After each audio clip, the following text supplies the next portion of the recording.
வணக்கம். வெள்ளம் வளமறி ஆவல் தங்கராஜ். தங்க விலை மீண்டும் ஏற்றத்திலே இருக்கிறது பார்க்குறோம். நேற்றைய தினத்தில பார்த்தீங்கன்னா, 24 கேரட் தங்கம் டாலர் டெர்ம்ஸ்ல ஏறி இருக்குது, ரூபாயிலும் ஏறி இருக்குது. 10 கிராம் ரூ. 88,000 தொட்டு விட்டதுங்க. ஏற்கனவே நம்ம சேனல்ல தங்கத்த பத்தி வீடியோஸ் போட்டிருக்கோம்.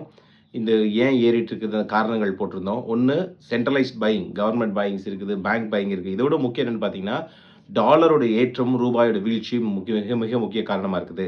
இந்தியாவுடைய மேஜர் இம்போர்ட்ஸ்ல பார்த்தீங்கன்னா, இறக்குமதி பண்றது தங்கமா இருக்குது. போன வருடம் மட்டும் 2024ல 721 டன் தங்கம் நம்ம இறக்குமதி பண்ணியிருக்கோங்க. அதுக்கு முந்தின வருஷம் 2023ல 744 கோடி 744 டன் நம்ம இறக்குமதி பண்ணியிருக்கோம் தங்கத்த. ரிசர்வ் பேங்க் ஆஃப் இந்தியாவுடைய ஃபாரெக்ஸ் ரிசர்வ்ல 10.6% தங்கமா தான் இருக்குது. ஸோ இந்த மாரி டாலர் ஏறும்போது பார்த்தீங்கன்னா, ஆட்டோமேட்டிக்கா நம்மளுடைய தங்கத்தின் இறக்குமதியுடைய விலை ஏறுகிறதுங்கிறத நம்ம தெரிஞ்சுக்கணும். அதுவும் தங்க விலைக்கு ஒரு மிக முக்கியமான காரணமா இருக்குது. ஸோ இந்த மாரி தகவலை தெரிந்து கொள்ள பாருங்கள். நன்றி. வளம் வளமறியாவல்.